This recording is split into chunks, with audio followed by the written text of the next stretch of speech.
एक शख्स ने फिल्माया है और अब पूरी दुनिया में देखा जा रहा है और लोग अंदाजा लगा रहे हैं कि यूक्रेन में इस वक्त बर्पा हो रही तबाही कितनी खतरनाक है। हमले के बाद कीव में अपार्टमेंट को खाली कर रहे हैं लोग, अपार्टमेंट से लोगों को किया जा रहा है रेस्क्यू, कई लोग जख्मी। कीव के एक और एयरपोर्ट पर रूस का रॉकेट से हमला, जुलियानी एयरपोर्ट पर रूसी सेना ने मचाई तबाही। फ्रीडम स्क्वायर से 8 किलोमीटर दूर जुलियानी एयरपोर्ट। कीव में यूक्रेन की संसद की ओर बढ़ी रूसी सेना, फ्रीडम स्क्वायर की तरफ रूसी सेना का कूच। गोलीबारी और विस्फोटों से दहला कीव, रूसी सेना आगे बढ़ती हुई लगातार फायरिंग कर रही है। रूसी हमले में मासूम समेत 198 लोग मारे गए। यूक्रेन के राष्ट्रपति ज़ेलेंस्की ने अब खुद संभाली कमान, जंग के मैदान में सीधे सेना को दे रहे हैं कमांड। यूक्रेन के राष्ट्रपति ज़ेलेंस्की की अमेरिका को दो टूक, कहा हमें सलाह नहीं हथियारों की जरूरत, हम युद्ध के मैदान में हमें हथियार चाहिए। ज़ेलेंस्की ने नया वीडियो किया जारी, कहा झूठी खबरों पर भरोसा मत करें, मैंने कभी सरेंडर के लिए नहीं कहा। रूसी हमलों के चलते कीव पावर प्लांट तबाह, राजधानी की स्थिति बेहद खतरनाक, आने वाले कुछ घंटे बेहद मुश्किल। रूसी हमले से खार्किव शहर को नुकसान, ट्रैक्टर प्लांट समेत कई इमारतों में भीषण आग, कई घंटों तक जारी रही बमबारी। रूसी सेना के हमलों में कीव दहशत में देर रात हुए भयंकर विस्फोटों से दहली राजधानी, कई किलोमीटर दूर तक सुनी गई धमाकों की आवाज। यूक्रेनी बॉर्डर गार्ड के 20 जवानों ने रूसी सेना के सामने किया सरेंडर। वोरोनिश में चारों तरफ से घिरने के बाद सैनिकों ने घुटने टेके। यूक्रेनी आर्मी के एक और सैनिक ने किया सरेंडर, वोल्नोवा के पास डीपीआर के सामने सरेंडर।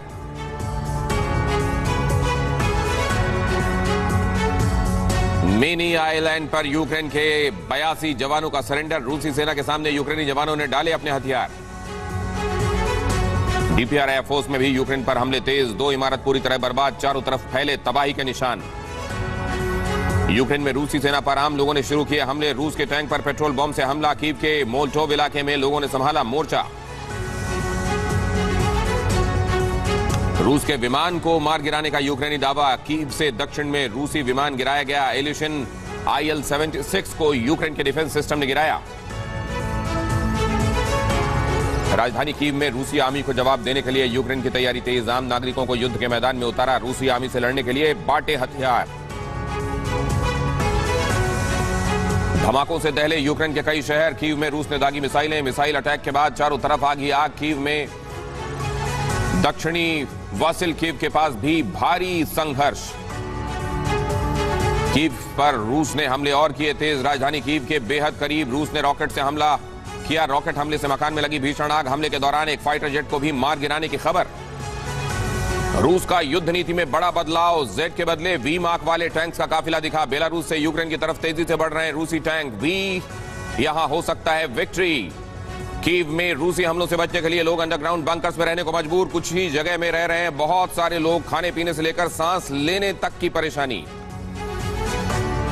रूस के विध्वंसक हमलों के बीच कीव में दहशत और अफरा तफरी का माहौल, जान बचाने के लिए अंडरग्राउंड मेट्रो में छिपे लोग मेट्रो के अंडरग्राउंड शेल्टर में पहुंचा। TV9 भारतवर्ष दिखाई वहां से लोगों की दास्तान।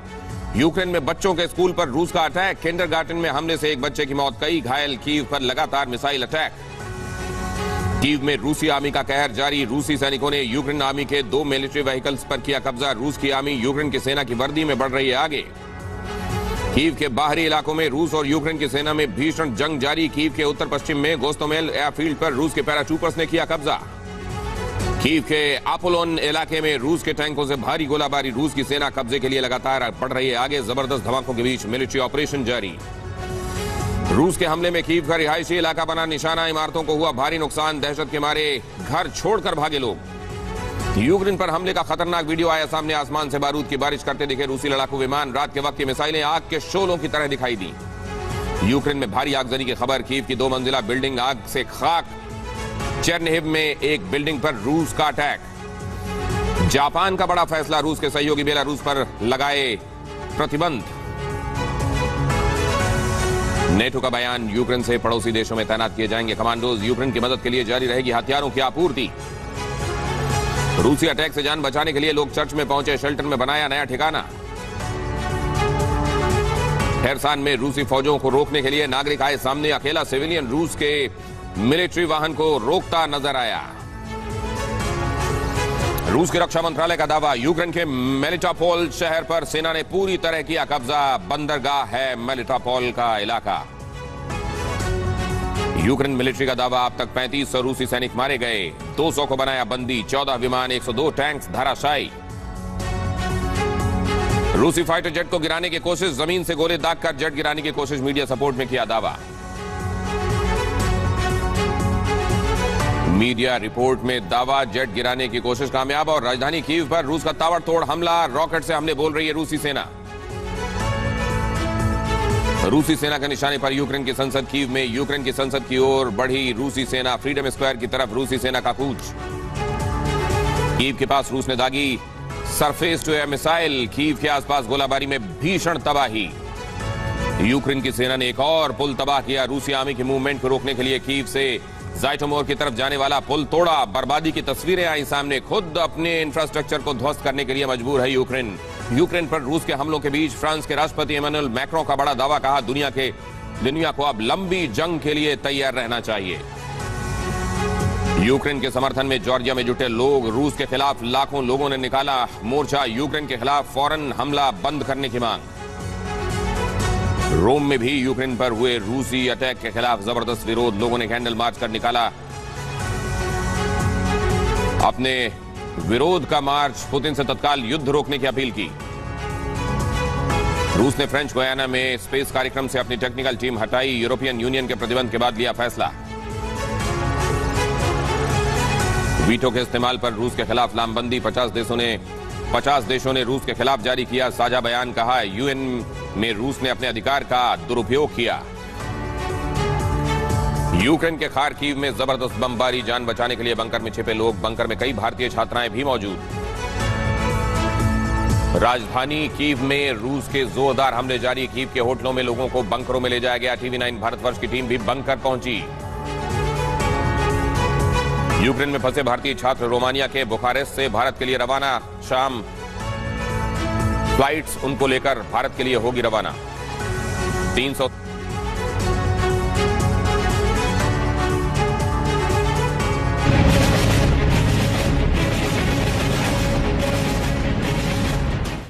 वॉर अपडेट्स के बाद अब देखिए इस वक्त की अहम खबर। 57 घंटे से यूक्रेन में नॉन स्टॉप तबाही जारी। आज तीसरे दिन कीव में भीषण गोलाबारी। यूक्रेन का दावा, रूसी सेना को बड़ा नुकसान पहुंचाया। अपने जवानों की लाशें वापस ले जाए रूस, कहा यूक्रेन ने कहा अपने जवानों की लाश वापस ले जाए रूस। अब भी यूक्रेन अपने हौसले दिखाता हुआ, हालांकि दूसरी तरफ अगर आप देखिए तो रूस की आर्मी ने अब फ्रीडम स्क्वायर की तरफ कूच करना शुरू कर दिया है। इसका मतलब कि फ्रीडम स्क्वायर और वो सेंट्रल एरिया यूक्रेन का, जहां से पूरे यूक्रेन की सत्ता संभाली जाती है, जहां उसकी संसद से के सहित कई महत्वपूर्ण प्रतिष्ठान हैं, वहां तक रूस की सेना पहुंच रही है। लेकिन अब भी यूक्रेन की तरफ से किया जा रहा है दावा कि हमने रूस की सेना को अच्छा खासा नुकसान पहुंचाया है। उसकी तरफ से आंकड़े जारी किए जा रहे हैं कि हमने कितने युद्धबंदी बनाए, कितने सैनिकों को मार गिराया, कितने टैंक्स और कितने हवाई जहाज और हेलीकॉप्टर्स तबाह किए हैं। रूस को यूक्रेन का करारा जवाब। रूस की पूरी बटालियन को किया तबाह। खेरसान में रूसी मिलिट्री की गाड़ियां बर्बाद, रूसी सेना के टैंक तो भी तहस नहस। इन तस्वीरों में आपको दिखाई दे रही है वो खबर जो मैंने आपको बताई। खेरसान में रूसी मिलिट्री की गाड़ियां तबाह करने की तस्वीरें, और यहां आप देख रहे हैं उन तस्वीरों से इस दावे को एंडोर्स किया जा रहा है। और यहां पर बताया जा रहा है कि यूक्रेन की तरफ बढ़ते इस काफिले को रास्ते में ही खत्म कर दिया गया, नेस्तनाबूद कर दिया गया। और कई जगहों पर तस्वीरें इस बात की गवाही भी दे रही हैं। ये जेड लिखे हुए आर्मर्ड व्हीकल्स जो जा रहे थे यूक्रेन की तरफ, ये जिस पर टैंक्स और आर्टिलरीज को लाद कर ले जाया जा रहा था, उनमें से कई को आप तबाह देख रहे हैं यहां पर। लेकिन दूसरी सच्चाई है कि अब बहुत सारे जेड के बजाय वी निशान वाले, जो कि विक्ट्री को दिखाता है, अब यूक्रेन की कूच करने लगे। ये दोनों तस्वीरें आप देखें, रूसी जवानों का सरेंडर और यूक्रेन जंग में यूक्रेन में जंग में जबरदस्त नुकसान रूस को। ये दोनों ही तस्वीरें, रूसी बटालियन तबाह, रूसी जवान का सरेंडर, और इन तस्वीरों के माध्यम से अपने लोगों को हौसला देता यूक्रेन, जो कि इस समय भयंकर संकट से घिरा हुआ है। कुल मिलाकर यूक्रेन अपनी तरफ से रेजिस्टेंस देने की कोशिश कर रहा है। राष्ट्रपति जेलेंस्की से लेकर आम लोगों तक लोग रेजिस्टेंस देने की कोशिश कर रहे हैं, लेकिन अब ये रेजिस्टेंस कितनी देर तक कीव को संभाले रह सकता है, ये अपने आप में एक बड़ा सवाल। ये दोनों तस्वीरें हालांकि इस बीच यूक्रेन के रेजिस्टेंस की कहानी बताती हुई, रूस के सैनिकों को पकड़कर उन्हें युद्धबंदी बनाया गया है, और दूसरी तरफ रूस के वो सैनिक साजो सामान जो कीव की तरफ दंदनाते चले जा रहे थे, उनको रास्ते में रेजिस्टेंस देकर तबाह किया गया है। ये कुछ जगहों से आ रही तस्वीरें बता रही हैं कि यूक्रेन ने भी अपनी तरफ से ये लड़ाई संभाले रखने का, इसको लंबा चलाए रखने का काम निश्चित रूप से किया है, और इसके लिए उसके हौसले की तारीफ होनी चाहिए। लेकिन साथ ही ये भी देखा जाना चाहिए कि रेजिस्टेंस कितनी आखिर रूस के माइट स्ट्रेंथ को झेल पाएगा। ये क्या आज की रात, कल की रात तक ये रेजिस्टेंस चलता रहेगा? क्योंकि दूसरी तरफ से खबरें आ रही हैं कि कीव में जो सेंट्रल जोन है, जहां से सत्ता का कामकाज संभाला जाता है, वहां बस अब रूस की सेना किसी भी वक्त पहुंचने वाली है।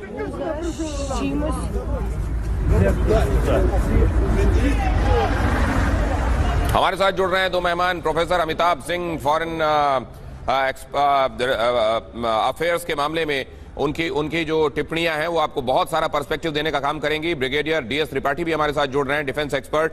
आप दोनों का बहुत स्वागत है। अमिताभ जी, अब ये कितनी देर और कितनी दूर तक मामला आप जाते हुए देख रहे हैं? क्योंकि उधर फ्रांस की तरफ से ये कह दिया गया है कि अब तो पूरी दुनिया को एक लंबी जंग के लिए तैयार रहना चाहिए।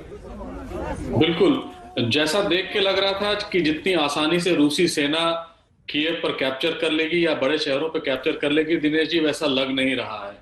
अब जो है house to house, door to door resistance होने जा रहा है।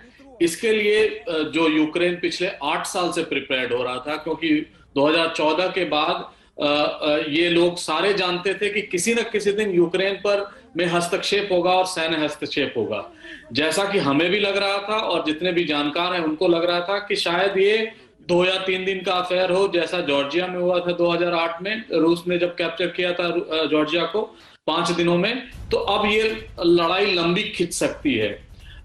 सबसे इंपॉर्टेंट होगा कि स्ट्रैटेजिक इंस्टॉलेशन जो हैं, जो मिलिट्री वाले ज्यादा बता पाएंगे, स्ट्रैटेजिक इंस्टॉलेशन को कब और कैसे कैप्चर करते हैं।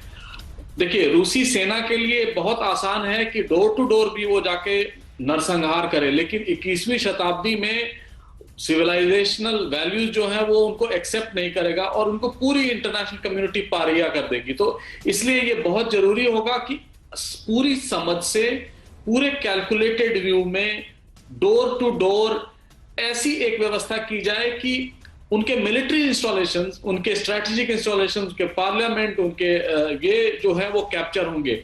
लेकिन ये इसमें समय लग रहा है, मुझे तो लग रहा है। सर, मैं आपके पास वापस लौटूंगा। अमिताभ जी अपनी टिप्पणियों से आपको ये बता रहे हैं कि मामला एक्चुअली जा किधर रहा है। इस बीच एक अहम खबर आ रही है, हमले के बीच यूक्रेन की सेना का बड़ा दावा, जंग में रूस के 3500 जवान हमने मारे हैं।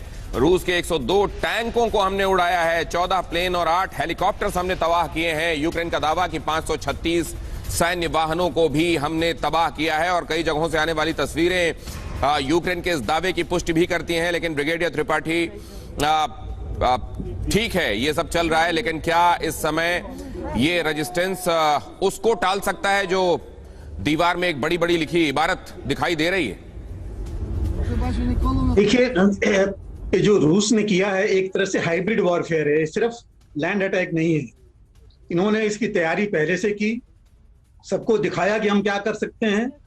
इन्होंने लैंड, एयर, सी तीनों से अटैक किया, और एक जगह से नहीं। लैंड बॉर्डर अगर आपको मालूम है कि तकरीबन 2300 किलोमीटर है इनका रशिया के साथ, जिसमें से कि 320 किलोमीटर सी है और बाकी 1775 के आसपास लैंड है, जहां इन्होंने 3 तरफ से अटैक किया है। और जहां तक लड़ाई का मामला है, अटैकर हमेशा डिसएडवांटेज में होता है। डिफेंडर जो है उसको वो उस पर इनिशियल कैजुअलिटीज ला सकता है, तो अभी हो रहा है। और सबसे बड़ी बात यह है कि यूक्रेन में, जैसा कि आपने कहा, वो मजबूती से खड़े हैं, उनके प्रेसिडेंट मजबूती से खड़े हैं। और सबसे बड़ी चीज होती है ऐसे मामलों में मोराल, अपने फोर्स को मोराल देना जो वो कर रहे हैं, और अपनी जनता का मोराल बढ़ाना कि हम डटे हुए हैं, हम रोकेंगे। जहां तक न्यूज का सवाल है, अभी तक क्योंकि पूरी तरह वेरीफाई नहीं हो पाया है कि कैजुअलिटीज किसकी कितनी हुई हैं, लेकिन जहां तक अंदेशा है कि तकरीबन बराबर कैजुअलिटीज हुई होंगी, क्योंकि अगर सेना पहुंच गई है कीव में तो उसका काम, कीव का जो वारफेयर है वो बिल्टअप एरिया का है। दैट मीन्स वहां पर ऐसी लड़ाई नहीं है कि सेना बस चलती चली जाए, वहां कई जगह हैंड टू हैंड होगा। ये बिल्कुल मुमकिन है ब्रिगेडियर त्रिपाठी, ये बिल्कुल मुमकिन है कि दोनों तरफ एक जैसा नुकसान अभी तक हुआ होगा, लेकिन इधर रिसोर्सेस लिमिटेड हैं और उधर मुकाबले में अगर आप देखें तो रिसोर्सेस अंतहीन दिखाई देते हैं। और ऐसे में कितनी देर तक ये रिसोर्सेस उन रिसोर्सेस का सामना कर लेंगे, सवाल ये भी है। मैं आपके पास लौटूंगा, लेकिन ये अहम खबर बताने के बाद, यूक्रेन के मेलिटोपोल में रूस का कब्जा। मेलिटोपोल के पुलिस स्टेशन पर रूसी फौज ने मेलिटोपोल में अपना झंडा फहराया। और मेलिटोपोल, जैसा मैंने आपको बताया था, ये एक पोर्ट सिटी है और ये इसका अपना महत्व है। यहाँ कई रिफाइनरीज भी हैं और इस हिसाब से इसको कैप्चर कर लिया जाना एक तरीके से यूक्रेन के इंपॉर्टेंट रिसोर्स वाले शहरों पर कब्जा कर लिए जाने में से किए जाने जैसा है। और अब बस कीव ही बच रहा है, वरना तमाम अहम शहरों पर लगभग कब्जा हो चुका है। और इस बात को लेकर प्रोफेसर अमिताभ आपके पास फिर से आऊंगा। इस समय यूक्रेन में जो चल रहा है उसके मायने बाकी की दुनिया के लिए आपसे मैं समझूंगा, लेकिन उससे पहले जरा ये तस्वीरें देख लीजिए। यहां किस तरीके से झंडा अब रूस का फहराया जा रहा है, जहां यूक्रेन का झंडा फहर रहा था। और इस समय ये जाहिर है बहुत ज्यादा कष्टप्रद होगा उन तमाम लोगों के, उन तमाम देश मुल्क परस्त यूक्रेनियों के लिए जिन्होंने अपने झंडे को, अपने राष्ट्रगान को तरजीह दी है। ये बहुत मुश्किल लम्हा होगा उनके लिए, लेकिन ये इस वक्त की सच्चाई है। और सच्चाई ये भी है कि इस घटना को, इस पूरे घटनाक्रम को यहां तक पहुंचने के लिए जो जिम्मेदार लोग हैं उनको भी आइडेंटिफाई करना पड़ेगा। पूरी दुनिया में उथल पुथल लाने वाली ये जो तस्वीरें आ रही हैं, ये इसके लिए जिम्मेदार कौन है वो भी समझना होगा। और क्या दुनिया ने इससे पहले हुई विभीषिकाओं में, या समझ लीजिए युद्ध में, उसके विध्वंस से क्या कोई सबक लिया है, ऐसा दिखता है क्या? ये भी जरा अपने एक्सपर्ट से समझेंगे। लेकिन फिलहाल आप देख रहे हैं यूक्रेन के मेलिटोपोल पर कब्जे की तस्वीरें। БТРчик, вот она, вот, город Мелитополь, город Адиль. Город Адиль, Мелитополь, вот, стоит русский флаг, БТРчик, вот она, вот, город Мелитополь, город Адиль. Город Адиль, Мелитополь, вот, стоит русский флаг, БТРчик, вот она, вот, город Мелитополь, город Адиль. Город Адиль, Мелитополь, вот. Стоит русский флаг, БТРчик, вот она, вот, город Мелитополь. हमारे साथ मेहमान जुड़े हुए हैं, उनका रुख मैं एक बार फिर से करता हूं। ये तस्वीरें अब तक आपके जहन में सिंक हो चुकी होंगी, वहां क्या चल रहा है ये भी आपने समझ लिया होगा। और वहां की तस्वीर को एनालाइज करना हम चाह रहे हैं उस देश के संदर्भ में, उसके रेमिफिकेशन वर्ल्ड ओवर क्या होने वाले हैं। कल नेटो में जो हुआ, यूनाइटेड नेशंस ने जो कहा, और आज जो यहां हम स्थितियां देख रहे हैं फ्रांस की इस चेतावनी के बीच में कि अब पूरी दुनिया को एक लंबी लड़ाई के लिए तैयार रहना चाहिए। ये बयान क्या आप रिस्पॉन्सिबल मानते हैं क्या? इस स्टेटमेंट को एक जिम्मेदारी वाला बयान मानते हैं क्या कि अब पूरी दुनिया को जंग के लिए तैयार रहना चाहिए? प्रोफेसर अमिताभ, देखिए, इसमें जो यूक्रेन में हो रहा है दिनेश जी, अभी अगर आप उसको गौर से देखें तो ये एक नया इंटरनेशनल ऑर्डर इमर्ज कर रहा है। कोविड-19 के बाद या कोविड-19 के दौरान जो चीन का रवैया था, जिस तरह से रूस ने चीन का सपोर्ट किया था थ्रू आउट कोविड-19 के पैंडेमिक में, और जिस तरह से दुनिया यूक्रेन के प्रॉब्लम को देख रही, खासकर पाश्चात्य दुनिया जो है वो देख रही है, तो हम ये मानेंगे कि ये जो 30 साल का पीरियड था 1990 से 2020 तक का, जब सोवियत संघ का विघटन हुआ और एक नई व्यवस्था अब जो बनने जा रही है, जिसका अंदेशा मैं कर रहा हूं, वो एक 30 साल का पीरियड लल पीरियड था। अब एक नया बैलेंस ऑफ पावर इमर्ज करने जा रहा है। जो कोल्ड वॉर के समय था वैसा ही बैलेंस ऑफ पावर होगा, लेकिन ये balance of power western world और रूस और चीन या उनके समर्थक जितने राज्य हैं वो होंगे। पहली बात तो ये है। दूसरी बात, जो फ्रांस के प्रेसिडेंट भी जिसको इंगित कर रहे थे, सबको ये लग रहा था, और जितने जानकार हैं वो सब मानेंगे कि ये युद्ध शायद ज्यादा दिन चलेगा नहीं। व्लादिमीर जेलेंस्की और या उनके जितने भी, अब ये दोनों तरह की बातें हैं सर, ये आपकी इंपॉर्टेंट बात है। ये युद्ध ज्यादा दिन चलेगा नहीं, लेकिन क्या ये युद्ध होगा, और अगर होगा तो यहां तक नौबत पहुंच जाएगी, ये भी क्या आज से 10 दिन, 12 दिन, 15 दिन पहले लोग मान रहे थे क्या? टीवी 9 भारतवर्ष लगातार ये बता रहा था कि ये इबारत सामने दिखाई दे रही है, आगाह कर रहा था पूरी दुनिया को, लेकिन इसको मानने वाले लोग बहुत नहीं थे। ये मानने वाले लोग बल्कि इसकी हंसी उड़ाने वाले और ये कहने वाले कि आप शायद इसको आउट ऑफ प्रोपोर्शन ब्लो कर रहे हैं, ये कहने वाले लोग ज्यादा थे। टीवी 9 भारतवर्ष ने जब अपना रिपोर्टर वहां पर भेजा, जब वहां ग्राउंड से रिपोर्ट आनी शुरू हुई, चीजें सामने आनी शुरू हुई, तब भी मानने वाले लोग नहीं थे। ये अहम खबर देखिए और उसके बाद मैं आप लोगों के पास आता हूं। यूक्रेन से मिसाइल अटैक की सबसे विस्फोटक तस्वीर इस वक्त मैं आपको दिखा रहा हूं। सबसे विस्फोटक तस्वीर जिसमें एक पूरा इलाका धुआं धुआं हो गया है, जरा देखिए। और कीव में ये मिसाइल स्ट्राइक और इस तरीके की न जाने कितनी स्ट्राइक्स हो रही हैं दिन भर रात भर, और आप समझ लीजिए कि वहां पर अब लगभग पूरे इलाके में कोई भी स्क्वायर किलोमीटर इलाका ऐसा नहीं होगा जहां कोई अभी तक शेलिंग या कोई मिसाइल या कोई किसी तरह की तबाही बर्पा नहीं हो गई है। सड़क के बीचों में गलियों तक ये लड़ाई पहुंच गई है, क्योंकि अब पेट्रोल बम लेकर वहां के नागरिक इसमें उतर आए हैं और उधर से वो टैंक्स और व्हीकल्स और ऊपर से पैराड्रॉप किए जा रहे सैनिक रूस की तरफ से, वो सब तो शामिल हैं ही। अगली अहम खबर भी देख लीजिए और उसके बाद मैं अपने मेहमानों के पास चलूंगा। बिल्डिंग की 17वीं 18वीं मंजिल पर गिरी मिसाइल। मिसाइल अटैक से हाई राइज बिल्डिंग तबाह होने की तस्वीरें हम अब आपको दिखाते हैं। ये एक हाई राइज बिल्डिंग है और देखकर यही लगता है कि ये रेजिडेंशियल कॉम्प्लेक्स है और इसमें 17th 18th फ्लोर में आकर ये मिसाइल अटैक करती है। डिफरेंट एंगल से हमने इसको कैप्चर करके आप तक पहुंचाया है, जिसमें आपको दिखाई देगा कि किस तरीके से मिसाइल जाके उसको हिट करती है और फिर ये 17th 18th फ्लोर ऐसी हालत में आ जाता है कि पूरी बिल्डिंग खतरनाक हो जाती है। और अब यहां से लोगों को इवैक्यूएट कराया गया है, क्योंकि अब ये बिल्डिंग इस तरह के हमले के बाद पूरी बिल्डिंग असुरक्षित हो गई है। अगली अहम खबर भी देखिए, कीव में अपार्टमेंट को खाली कर रहे हैं लोग। रूसी हमले के बाद अपार्टमेंट्स को खासा नुकसान हुआ है। अपार्टमेंट से लोगों को रेस्क्यू किया जा रहा है, इसमें बच्चे और महिलाएं भी शामिल हैं और इस रेस्क्यू ऑपरेशन में आ रही हैं खासी दिक्कतें, क्योंकि दूसरी तरफ से अटैक हो रहा है। लोगों को सुरक्षित जगहों पर जाने के लिए कहा जा रहा है, उनको बंकर्स की तरफ जाने के लिए कहा जा रहा है, लेकिन जो लोग यहाँ अपार्टमेंट्स में रह रहे थे और अपार्टमेंट से भी अब उनको निकालकर बाहर की तरफ भेजा जा रहा है और अब उनके लिए सुरक्षित ठिकानों पर पहुंचाया जाना ये अपने लिए एक चैलेंज बना हुआ है।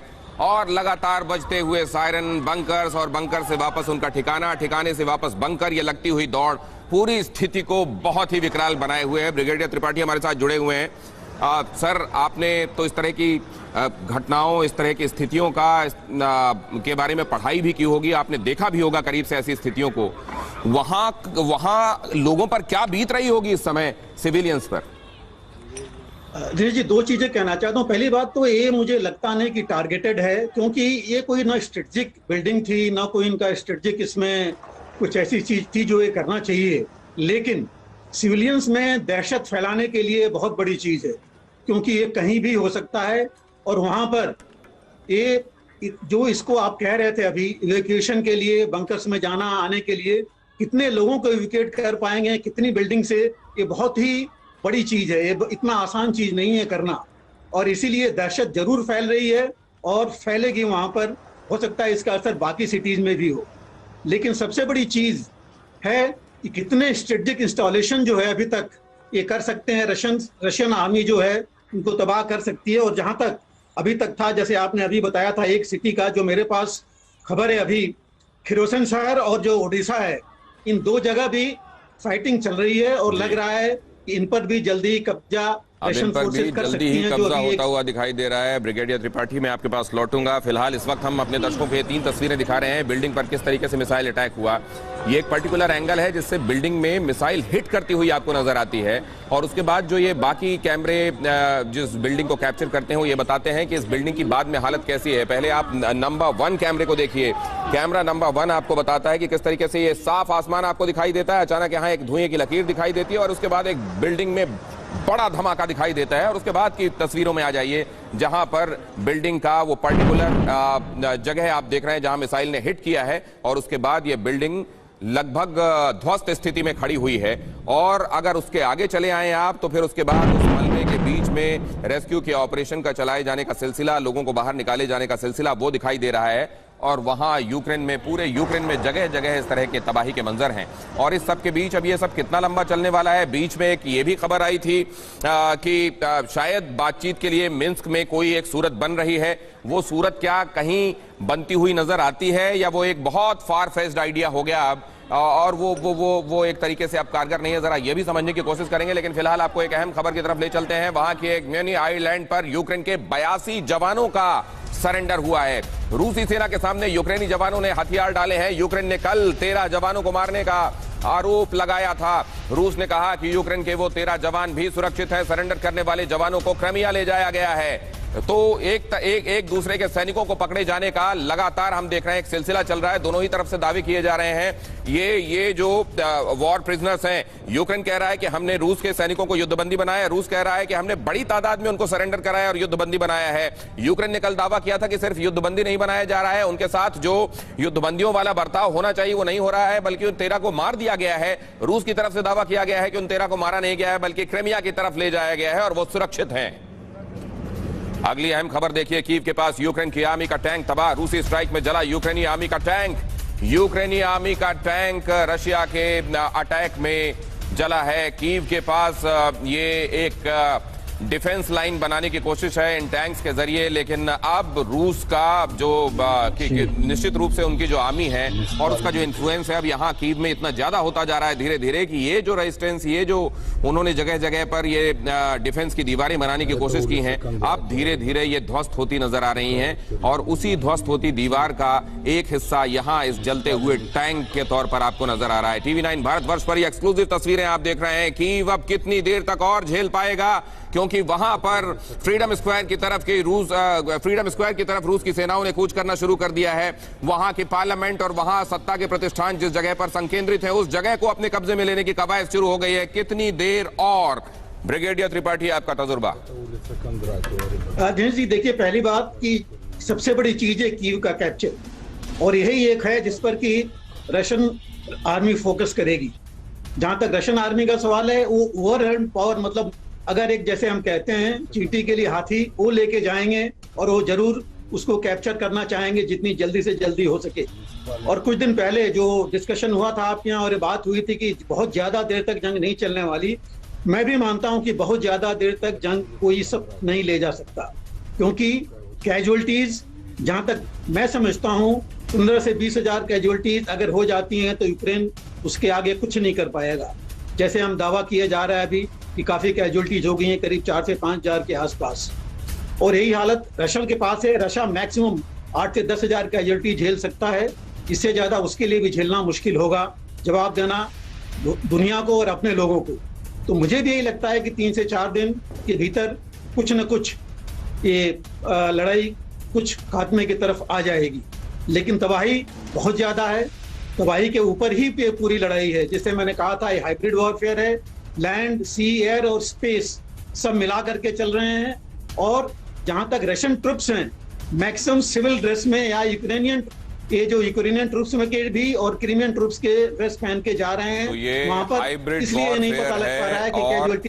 तो आपको जो दिखाई दे रही है तबाही, वो उस तबाही से कहीं बड़ी तबाही है। ये तो वो तबाही है जो आपकी आंखों के सामने है इस वक्त, जो कैमरे की जद में है, वो दिखाई दे रहा है। लेकिन इस तरह की न जाने कितनी तबाही, क्योंकि और इस वॉरफेयर में साइबर अटैक भी शामिल है। तो जो बचा खुचा वहां का की जो मशीनरी है, वो इस समय कितनी फंक्शनल है, वो भी एक बड़ा सवाल है। रूस के स्ट्राइक से हर जगह तबाही ही तबाही दिखाई दे रही है। कीव से तबाही की नई तस्वीरें सामने आई हैं। रूस के स्ट्राइक से हर जगह तबाही ही तबाही। कीव में घर, मकान, दुकान सब बर्बाद। Военное преступление Российской Федерации. Сейчас вы видите дом, который вчера был подвергнут авиаудару со стороны СУ Российской Федерации. यूक्रेनी भाषा में बताया जा रहा है कि देखिए, ये कोई मिलिट्री बेस नहीं है जहां पर ये हमला किया गया और इसको तबाह किया गया है। ये एक मकान और दुकान को मिलाकर जो एक कॉम्प्लेक्स है वो दिखाई दे रहा है, क्योंकि नीचे की तरफ आप अगर देखें तो एक बोर्ड लगा हुआ है जिसमें उस जगह का नाम लिखा हुआ है, शायद दुकान का नाम डिस्प्ले किया गया है, और ऊपर की तरफ ऐसा लगता है कि रहने का इंतजाम किया गया था, लेकिन यहां पर भी इसको ध्वस्त किया गया है। अब सवाल यह है कि अगर सिविलियंस से हथियार उठा लेने के लिए कहा गया है, अगर सिविलियंस को पेट्रोल बॉम्ब फेंकने के लिए कहा गया है, और अगर सेना को, अब रूसी सेना को थ्रेट नजर आ रहा होगा सिविलियंस की तरफ से भी, तो क्या वो इस तरीके से रिटेलिएट करेगी? युद्ध के नियम क्या कहते हैं? क्या ये होता है और वही हो रहा है, या यहां जो हो रहा है वो टारगेटेड तरीके से हमला नहीं हो रहा है। आप कई जगहों पर ये लग रहा है कि ये हेवाए भी हो रहा है। प्रोफेसर अमिताभ, ये देखकर तो इस बात की संभावना लगती है कि सिविलियंस पर भी कई जगह जहां थ्रेट देखा जा रहा है, अटैक किया जा रहा है। देखिए, हर वॉर में इंटेलिजेंस का एक बड़ा रोल होता है। होता क्या है, जब वॉर शुरू होता है तो कई सारे जो सिक्योर एस्टेब्लिशमेंट्स हैं उनको सिविलियन एरियाज में ले जाया जाता है। आपने इजराइल और पैलेस्टीन का वॉर या उनके साथ जो संघर्ष चलता रहता है उसको देखा होगा।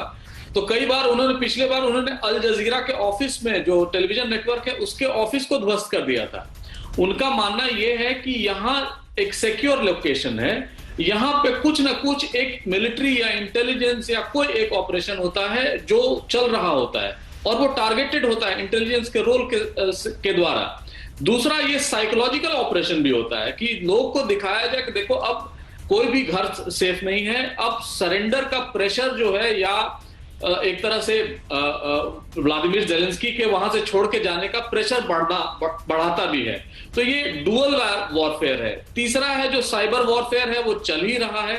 तो ये मल्टीपल लेवल पे ये वॉरफेयर चलता है, जिसको हम आम भाषा में या हम अपने स्कॉलरली इसमें कहते हैं रिवोल्यूशन इन मिलिट्री अफेयर्स।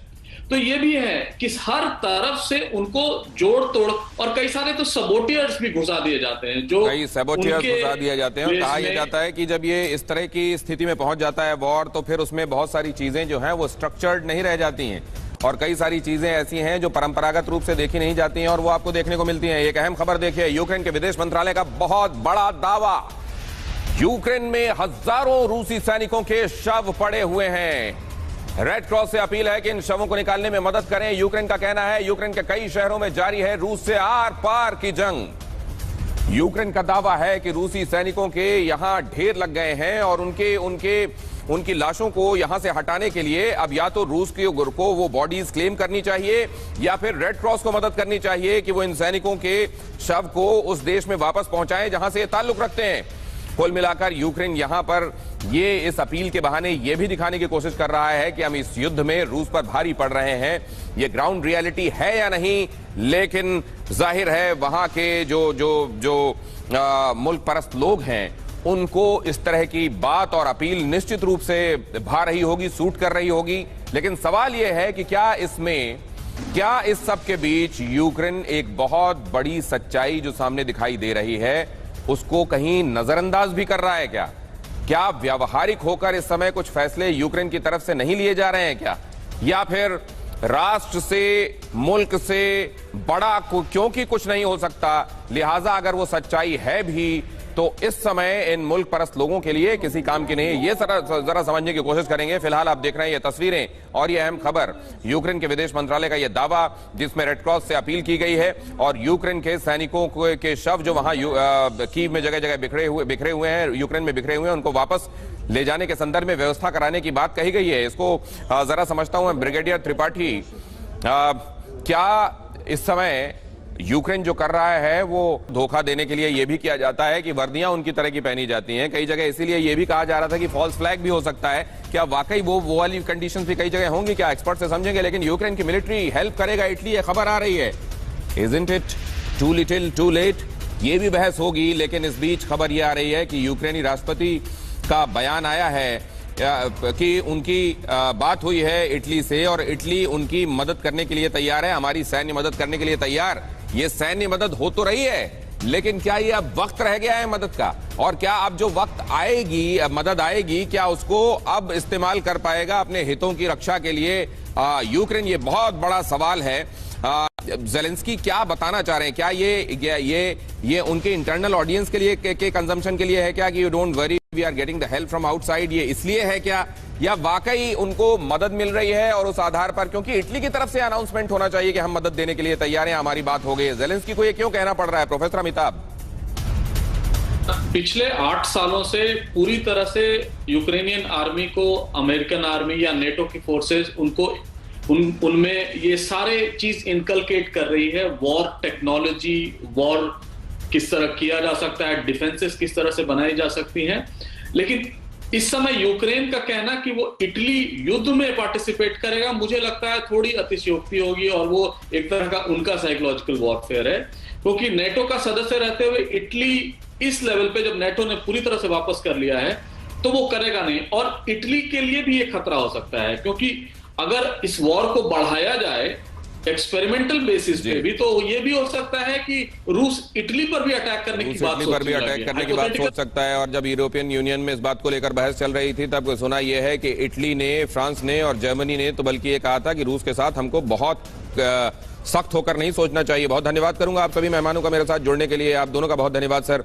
ये अहम खबर देखिए और उसके बाद हम एक छोटे ब्रेक के लिए रुकेंगे, लेकिन ये अहम खबर देखते जाइए। युद्ध पर पुतिन ने किर्गिस्तान के राष्ट्रपति से की बातचीत। रूसी एक्शन के सपोर्ट में उतरा किर्गिस्तान। यूक्रेन ने मिन्स्क समझौते का पालन नहीं किया। रूस ने डोनबास के लोगों के लिए मिलिट्री एक्शन लिया।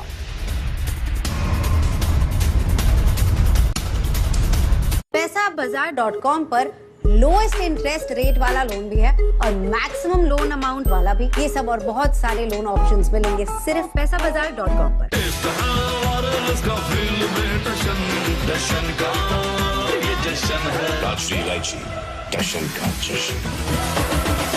महाशिवरात्रि 2022 में आपका स्वागत है। इस पवित्र रात में अगर आप पूरी रात जागते रहें और कुछ जागरूकता बनाए रखें तो इससे आपके जीवन में जबरदस्त खुशहाली आएगी।